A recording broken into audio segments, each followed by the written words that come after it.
চালচলন, কাজকর্ম হম্বিতম্বি আর দুর্নীতি লুটপাটের ধরন ধারণ দেখে মনে হয় তিনি যেন ভারতীয় কোনো এক তামিল ছবির নায়ক।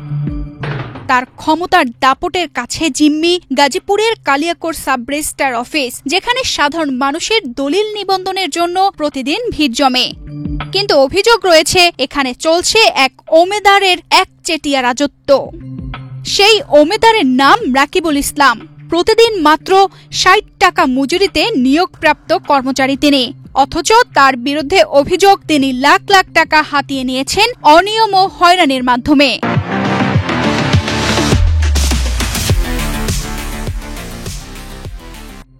অভিযোগকারীদের দাবি, গ্রাহক কিংবা দলিল লেখক টাকা ছাড়া কোনো কাজই করেন না রাকিবুল ইসলাম। চাহিদা মতো টাকা না দিলে দলিল আটকে রাখেন তিনি, টাকা দিলে ছেড়ে দেয়।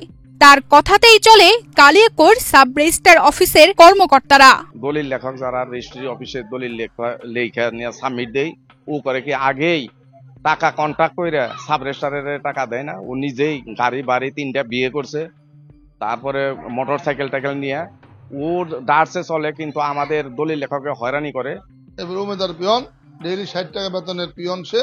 তার অত্যাচারে আমরা সঠিকভাবে দলিল করতে পারি না, নির্যাতন আমাদের দলিল নিয়ে সে হয়রানি করে, এবং দলিল নিয়ে গেলে আমাদের কাছ থেকে টাকা না দিলে দলিল রেজিস্ট্রি সহযোগ করে না। এরা না হেরা না হ্যান না তেন না করে হয়রানি করে টাকা দিলেই সব হয়ে যায়, টাকা না দিলে হয় না। সর্বশেষ তার বিরুদ্ধে উপজেলার কৌচাকরি মৌজার প্রায় ১০ কোটি টাকার সম্পত্তি জাল দলিলের মাধ্যমে হস্তান্তরের অভিযোগ উঠেছে। তার বেপরোয়া দুর্নীতির দাপটে অতিষ্ঠ হয়ে দলিল লেখক সমিতির সভাপতি, সাধারণ সম্পাদক ও দলিল লেখকরা গত ৩ সেপ্টেম্বর উপজেলা সাব রেজিস্ট্রার কর্মকর্তা ও জেলা কর্মকর্তা সহ বিভিন্ন দপ্তরে লিখিত অভিযোগ দায়ের করেছেন। এছাড়াও তার বিরুদ্ধে নারী কেলেঙ্কারির অভিযোগ রয়েছে বলে জানান উপজেলা দলিল লেখক সমিতির সভাপতিরা। অভিযোগকারী ভুক্তভোগীরা বলছেন, ব্যাপক অনিয়ম করে এর মধ্যে তিনি হাতিয়ে নিয়েছেন লাখ লাখ টাকা। এসব টাকা দিয়ে কিনেছেন আলিশান বাড়ি, দামি আধুনিক গাড়ি, জমি জমা। ২০১৭ সালে চাকরিতে যোগ দেয় রাকিব। ঝালকাঠি জেলার রাজাপুর থানার শুক্তাগড় গ্রামের হুমায়ুন কবিরের ছেলে রাকিব। ইনকাম হলো অন্তত ২০-৫ হাজার টাকা। সে ৬ লক্ষ টাকার গাড়ি চালায়, তার প্রাইভেট কার আছে, ২-৩টা বিয়ে করছে, এবং সে এখানে বিভিন্ন জায়গায় জমি জমা কিনছে। তার সম্পদের অভাব নাই। উনি আমাদের পার্টিকে টালিয়ে টেলে নিয়ে বিভিন্নভাবে হ্যারাসমেন্ট করে এবং টাকা দাবি করে ৫,০০০, ১০,০০০ বিভিন্নভাবে টাকা আদায় করে, এবং আমাদের কাছ থেকে অনেক সময় টাকা চায়। টাকা দিতে হবে, তাহলে দলিল হবে না। এটা তন্দ হয়ে পরে করলে সরিয়ে দেবো, দেখা গেল যে কিচ্ছু না, ৩ মাস পরে রাখি বলেছে সরে নাই। তার বিরুদ্ধের অভিযোগের পাহাড় থাকলেও সেই অভিযোগ তিনি অস্বীকার করে বলেন, আমি সরকারকে ট্যাক্স দেই, আয়কর রিটার্ন আছে, আমার রিটার্নের বাইরে আমার কোনো কিছু নাই। আমার রিটার্নের সম্পদ আছে, ওইটাই, এর বাইরে কিছু নাই। আমার সম্পূর্ণ মিথ্যা বানোয়ার।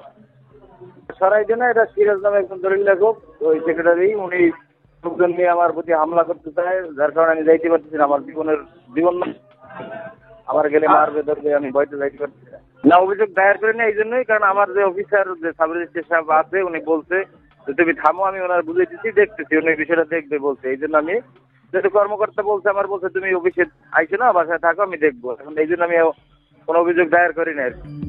তবে উমেদার রাকিবুল ইসলামের বিরুদ্ধে দেওয়া অভিযোগপত্র পাওয়ার কথা স্বীকার করেছেন উপজেলা সাব রেজিস্ট্রার কর্মকর্তা।